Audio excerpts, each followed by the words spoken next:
जय Hind future officers. लक्ष्य defence academy के प्लेटफॉर्म पे आपका स्वागत है। आज मैं आपके सामने एक ऐसी स्कीम लेके आया हूं, एक ऐसी एंट्री स्कीम है ऑफिसर लेवल की, जहां पे आपको एग्जाम की कोई टेंशन नहीं है। बिना एग्जाम, विदाउट एग्जाम आप इस एकेडमी को पा सकते हैं। आप आराम से यहां पे सेलेक्ट हो सकते हैं बिना किसी एग्जाम को दिए। अब आपके पास एग्जाम देने का कोई टेंशन नहीं है। आपको टीएस टेक्निकल एंट्री स्कीम के बारे में सुना होगा। आप लोगों ने कभी ना कभी टीएस के बारे में सुना होगा। टीएस है क्या? टेक्निकल एंट्री स्कीम है क्या? इसकी एलिजिबिलिटी क्राइटेरिया क्या है? इसमें आपको कौन सी क्वालिफिकेशंस की रिक्वायरमेंट होती है? इन सब बातों को लेके हम आज डिस्कस करने वाले हैं। टीएस है क्या? अब बिफोर गो अहेड हमें देखना होगा कि टीएस है क्या। तो टेक्निकल एंट्री स्कीम, टीएस क्या है? एंट्री स्कीम है जो कि आपको देखने को मिलती है।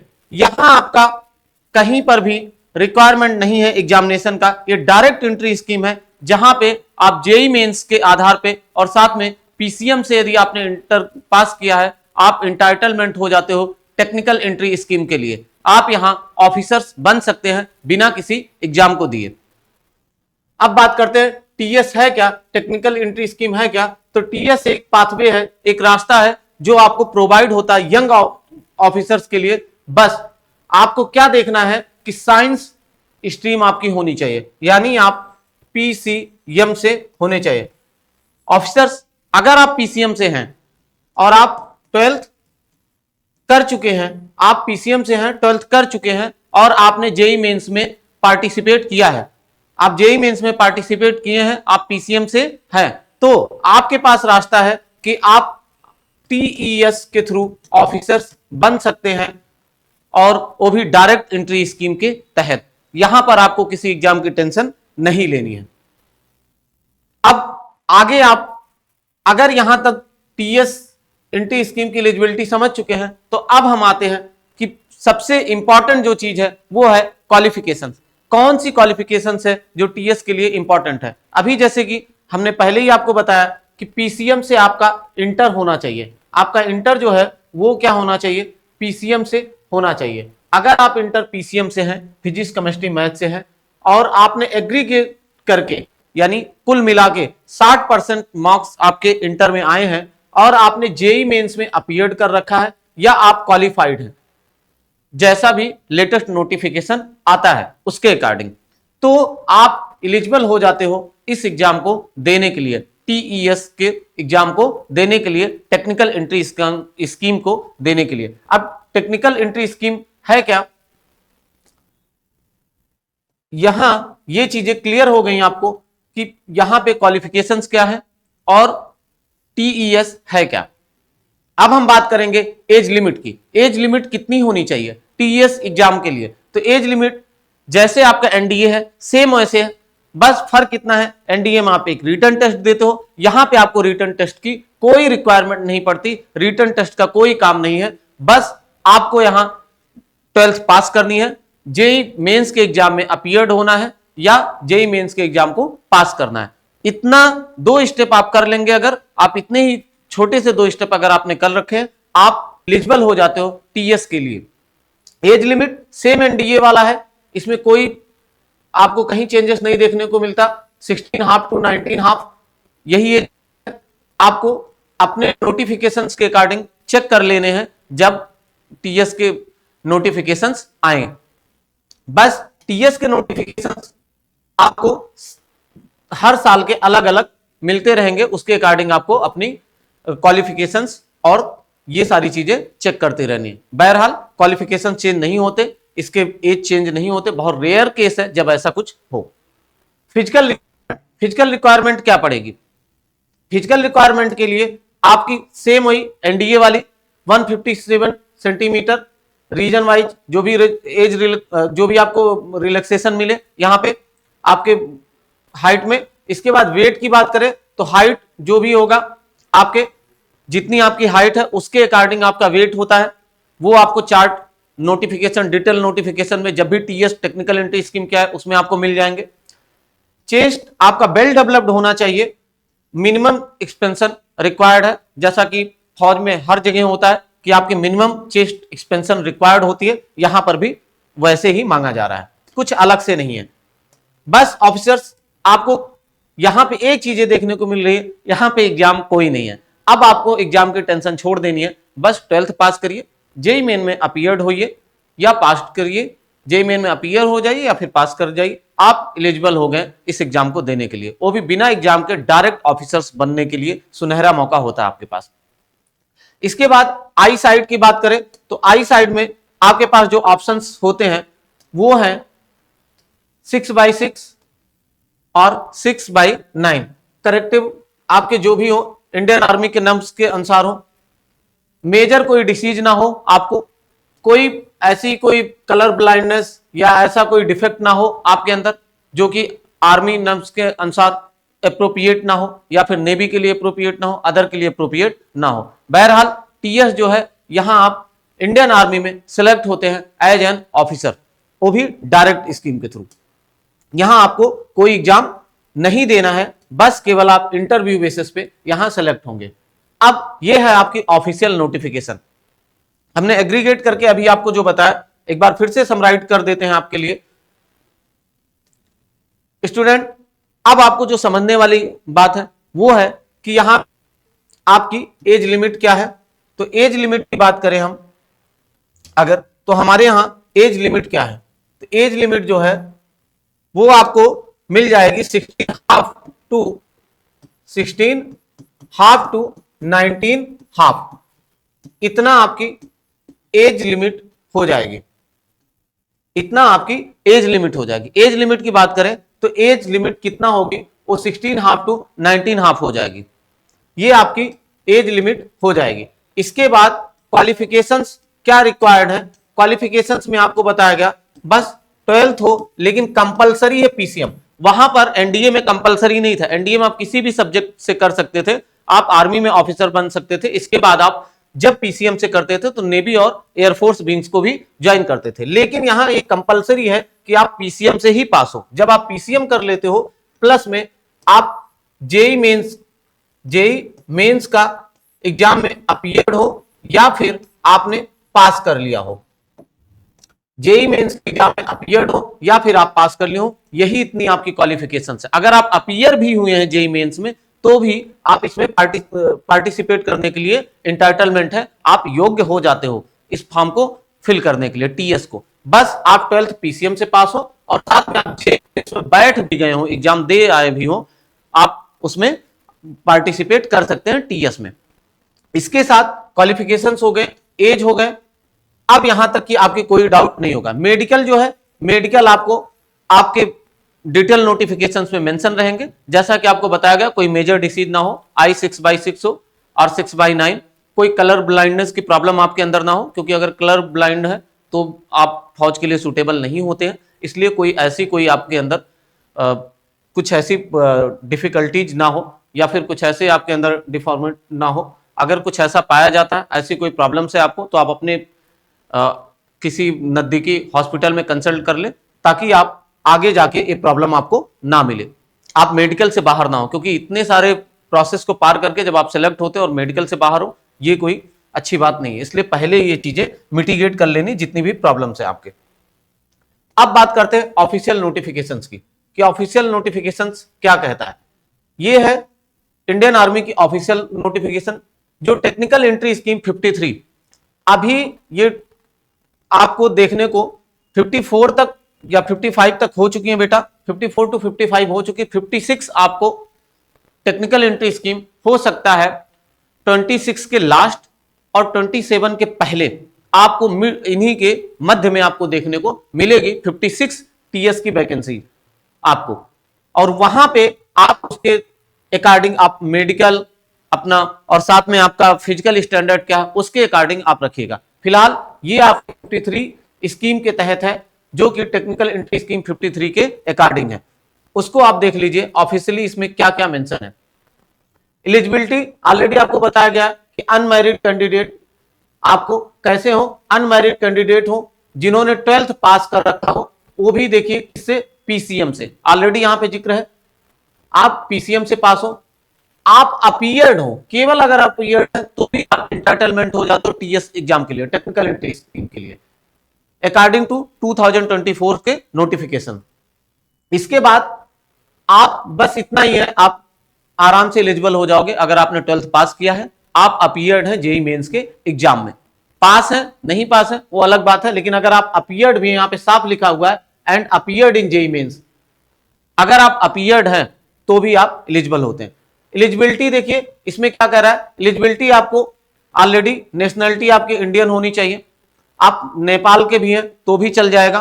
कुछ कंडीशंस में और कंट्री इसमें इंक्लूड है जो कि ऑलरेडी इसमें दिया गया है। A person origin who migrated from Pakistan, ऐसा व्यक्ति जो क्या हो, ओरिजिन हो भारत का, यानी भारत का ओरिजिन हो और माइग्रेटेड हो, चाहे वो पाकिस्तान से माइग्रेटेड हुआ, चाहे बर्मा से हुआ, चाहे श्रीलंका से हुआ, चाहे फिर ईस्टर्न अफ्रीकन कंट्रीज है जिनमें कई सारे कंट्रीज का नाम है, जैसे युगांडा है, यूनाइटेड रिपब्लिक ऑफ तंजानिया है, ये सारे कंट्री से अगर कोई भी आया है लेकिन उसका इंटेंशन जो हो, इंटेंशन आप परमानेंटली सेटिंग का, यानी उसका इंटेंशन ये है कि ओरिजिन भारत का है और वो माइग्रेटेड पीपल है, लेकिन उनका इंटेंशन ये है कि वो परमानेंट सेटल होना चाहते हैं भारत में, तो वो भी एलिजिबल हो जाते हैं टीएस एंट्री स्कीम के लिए, टेक्निकल एंट्री स्कीम के लिए। ये नेशनलिटी है जो रिक्वायर्ड होती है, ठीक है। बट कंडीशंस इसमें भी है, provide candidate belong to category first and second above shall be person to whose favour to certificate. याद रखना है जो भी इन दोनों में कैटेगरी में फॉल डाउन करते हैं, फर्स्ट एंड सेकंड में, जो फर्स्ट और सेकंड में आते हैं ऑफिसर्स, उनको एक सर्टिफिकेट देना होगा जो कि भारत सरकार द्वारा इशू होगा, ऐसे सर्टिफिकेट इनको देने होंगे, फिर ही जाके ये इनको एलिजिबिलिटी मिलती है इस एग्जाम में पार्टिसिपेट करने की। Second number and third number, यानी नेपाल के और जो भी पर्सन इंडियन ओरिजिन के हैं बट वो माइग्रेटेड है अदर कंट्री, जिनका नाम इसमें लिखा हुआ है पाकिस्तान, बर्मा, श्रीलंका और अदर अफ्रीकन कंट्री जैसे केन्या हो गया, युगांडा हो गया, यूनाइटेड रिपब्लिक तंजानिया हो गया, इन सब में जितने भी कंट्रीज के नाम मेंशन है, इनके लोग अगर इंटेंसली भारत में रहना चाहते हैं, भारत में चाहते हैं कि वो भारत में परमानेंट सेटल्ड होना चाहते हैं, तो उनके पास एक सर्टिफिकेट होना जरूरी है। लेकिन यहां अपवाद स्वरूप गोरखा वालों को छोड़ा गया है। अगर नेपाली और गोरखा हैं तो उनको, नेपाल के गोरखा लोगों को, यहां पे लिखा हुआ है in this case of candidate who are Gorkha subject of Nepal, इनको नेसेसरी नहीं, not be are necessary in the case of candidate, उनके लिए जरूरी नहीं है। यानी अगर गोरखा का है कोई बंदा या कोई ऑफिसर गोरखा का है तो उनके लिए कंपलसरी नहीं है कि वो सर्टिफिकेट दे, वो वैसे भी इंटाइटलमेंट हो जाएंगे टीएस एंट्री एग्जामिनेशन के लिए। इसके बाद ये सर्टिफिकेट जो है, ये अगर उनके पास अभी नहीं है वो पार्टिसिपेट तो कर सकते हैं, यहां पे साफ लिखा हुआ है may be admitted to examination ना, तो उनको आराम से पार्टिसिपेट कराया जा सकता है, लेकिन उनके ज्वाइनिंग के पहले उनको गवर्नमेंट ऑफ इंडिया को यह देना होगा कि उनके पास सर्टिफिकेट था। क्लियर है, यहां तक कोई इशू नहीं होगी। अब आते हैं ऑफिसर्स हम अपने अगले टॉपिक पे, जिसमें हमको समझना है कि एजुकेशनल क्वालिफिकेशंस। एजुकेशनल क्वालिफिकेशंस में ऑलरेडी वही जो हमने आपको बताया था, एग्रीगेटेड मार्क्स आपके 60% होने चाहिए। आप पीसीएम से पढ़े हो और एग्रीगेट करके आपके 60% मार्क्स आए हो, एग्रीगेट मार्क्स आपके 60% हो और आप पीसीएम से पढ़े हो, बस इतने ही चाहिए। साथ में आप जेई मेंस में सेकंड पार्ट, साथ में आप जेई मेंस में पार्टिसिपेटेड हो। ये 2024 के अकॉर्डिंग है। आप जब न्यू नोटिफिकेशन 56 वाली आएगी, टीएस 56 की, तो आप उसमें देख सकते हैं, वहां पे आपके नोटिफिकेशंस ऑलरेडी मेंशन होंगे। मोटे मोटे तौर पे ये सब चेंजेस नहीं होते, इसमें सारे के सारे आप सेम पाएंगे हर एक नोटिफिकेशंस में, जितनी नेशनलिटीज हैं, फिर आपके एजुकेशन क्वालिफिकेशन 12th पास होना चाहिए, पीसीएम से एग्रीगेट 60% मार्क्स, प्लस में आपके जेई मेंस एग्जाम में अपीयर्ड होना जरूरी है। आप कितने मार्क्स पाए हो ये इंपॉर्टेंट नहीं, लेकिन जेई मेंस में आप अपीयर्ड हो ऑफिसर्स। इसके साथ अब हम देखेंगे आगे क्या दिया गया है, medical examination and physical standard. Already हमने बताया था कि कुछ मोटे मोटे एग्जाम आपके पॉइंट है जो आपको बताएंगे कि आप मेडिकली फिट है। जैसे आपको कोई मेजर इशू ना हो, कलर ब्लाइंडनेस की कोई ऐसी डिफेक्ट ना हो, कोई ऐसी सर्जरी नहीं हुई हो जो आपको प्रॉब्लम कर दे आगे ट्रेनिंग सेंटर में जाने पे। इसीलिए ये सारी चीजें आपको वाया मेडिकल बोर्ड चेक कर लिया जाता है, मेडिकल बोर्ड के थ्रू ये चेक कर लिया जाता है, कोई आपको प्रॉब्लम ना हो।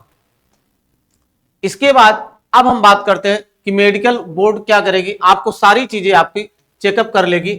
आप इस चीज को जैसे ही नोटिफिकेशन रिलीज हो, नोटिफिकेशंस में आपको ये सारी की सारी चीजें मेंशन रहती हैं ऑफिसर्स, उन सब चीजों को बहुत केयरफुली पढ़ लेना है। बाकी तो हमने ऑलरेडी आपको बता दिया कि क्या मेजर प्रॉब्लम है जिससे आप बाहर हो सकते हो, लेकिन पहले ही आपको ये सारी चीजें चेक कर लेनी है।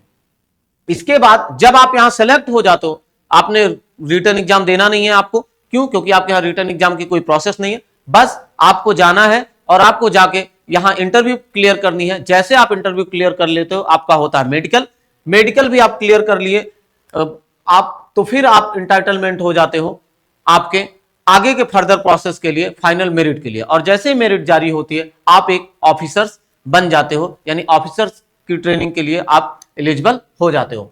अब आती है जब आपकी ट्रेनिंग शुरुआत होती है, कितने सालों की ट्रेनिंग होगी और ट्रेनिंग कैसे होगी। उसके लिए टोटल ट्रेनिंग का ड्यूरेशन जो है वो 4 ईयर है। टोटल ट्रेनिंग ड्यूरेशन क्या है?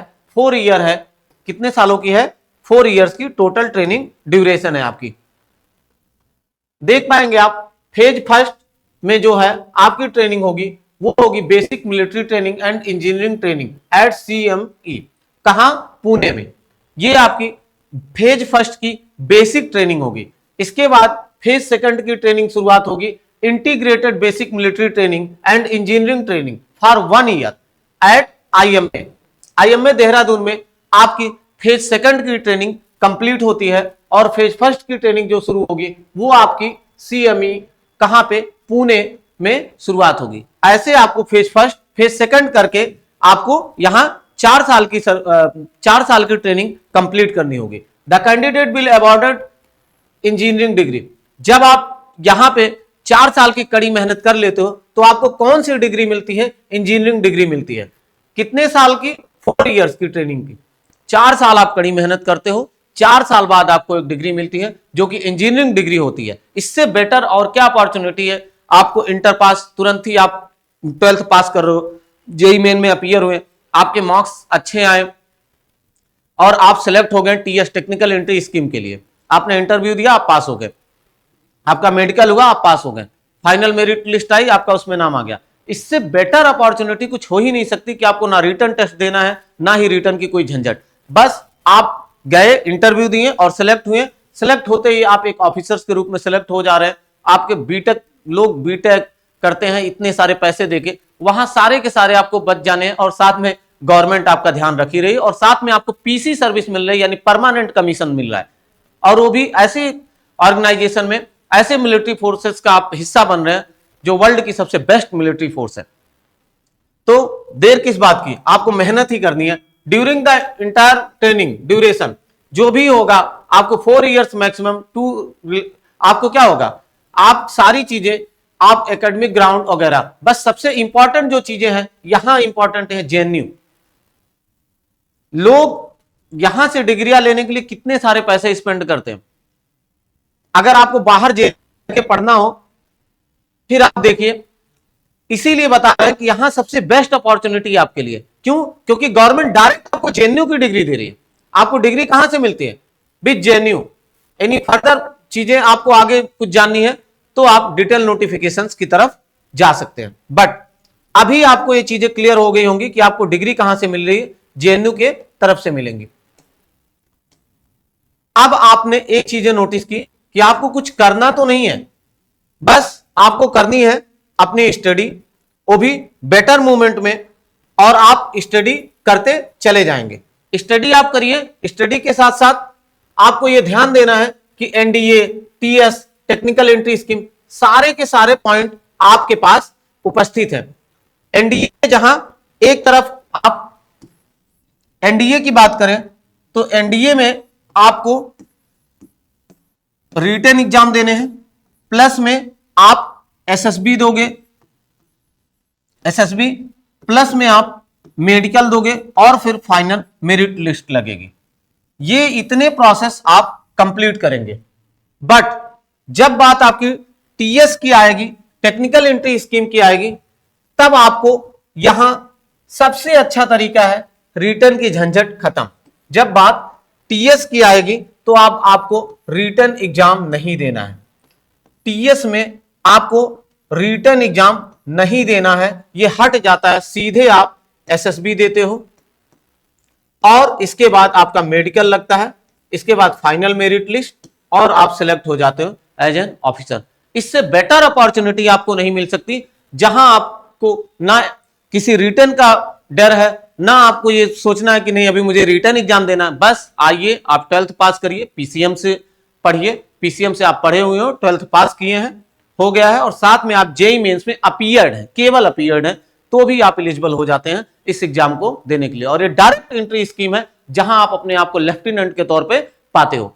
ये आपके लिए बेस्ट अपॉर्चुनिटी हो सकती है, बस ये अपॉर्चुनिटी गंवाना नहीं है, इसके साथ आपको मेहनत करते हुए चलना है, और मेहनत करेंगे डेफिनेटली आप वो चीजें प्राप्त करेंगे जो आप चाह रहे हैं, क्योंकि डेडिकेशन ही आपको आगे ले जाएगा। एक लाइन है कि कुछ कर गुजरने के लिए मौसम नहीं मन चाहिए, साधन सभी जुट जाएंगे, संकल्प का धन चाहिए। बस इसी संकल्प के साथ आप आगे बढ़िए और हमारे प्लेटफॉर्म से जुड़े रहिए। लक्ष्य डिफेंस एकेडमी आपको अपने लक्ष्य तक पहुंचा के ही दम लेगा। बस आपको आगे निरंतर बढ़ते रहना है।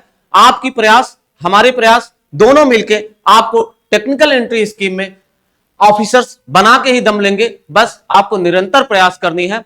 अब इन क्लासेस को हम यहीं पे समाप्त करते हैं। आशा करते हैं कि आपको सारी चीजें क्रिस्टल क्लियर होंगी, कोई भी डाउट नहीं बचा होगा। बट हमारी क्लासेस समाप्त हो रही है, आपकी मेहनत समाप्त नहीं होनी चाहिए। आपको निरंतर मेहनत पे लगे रहना है, साथ में हमारे लक्ष्य डिफेंस एकेडमी प्लेटफॉर्म से जुड़े रहना है। आगे की जानकारी इसी प्लेटफॉर्म पे आपको मिलती रहेंगी, जिससे आप अपने करियर को और बूस्ट कर सकते हैं और ज्यादा अपडेटेड रह सकते हैं। जय हिंद, जय भारत।